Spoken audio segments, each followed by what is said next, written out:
यंदा गायन समाजाचं 100 वर्ष चालू झालेलं आहे. 10 जुलै 2026 रोजी त्याची सांगता होईल आणि या वर्षभरात आम्ही अनेक वेगवेगळे कार्यक्रम करणार आहोत. त्यातला एक महत्त्वाचा कार्यक्रम म्हणजे देवगंधर्व महोत्सव. आता यंदाचं हे 24वं वर्ष आहे आणि पुढील वर्षी देवगंधर्व महोत्सवाचा रौप्य महोत्सवी वर्ष साजरा होणार आहे.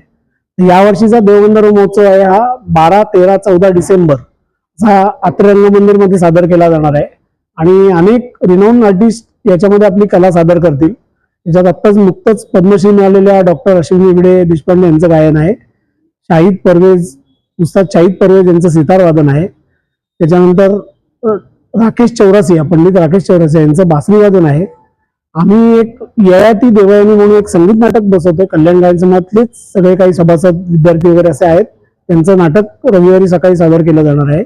आणि तालयोगी पंडित सुरेश तळवलकर यांचा ताल यात्रा हा एक कार्यक्रम आहे. हा रविवारी संध्याकाळी सादर केला जाणार आहे. तसंच आम्ही दरवर्षी एक स्मरणिका प्रकाशन करतो की ज्यात विविध विषयांना आम्ही त्याच्यामध्ये त्यांचे लेख मान्यवरांचे आम्ही घेऊन त्याचं आम्ही प्रकाशन दरवर्षी देवगंधर्व महोत्सवामध्ये करतो.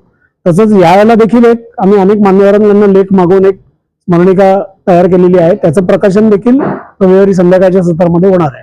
संगीताचं शिक्षण घेणारे संगीताचे विद्यार्थी जे आहेत आमच्या इथे जे शिकतात त्यांना आम्ही याच्या प्रवेशिका या सवलतीच्या दरात ऑलरेडी आम्ही दिलेल्या आहेत. पण मला असं वाटतं की या आसपासच्या परिसरात जे संगीताचं शिक्षण घेतात त्या विद्यार्थ्यांना देखील आपण त्या प्रवेशिका सवलतीच्या दरात देऊ शकतो. त्यांनी आमच्याशी संपर्क साधावा. त्याची आम्ही सवलतीच्या दरातल्या प्रवेशिकांची व्यवस्था करू.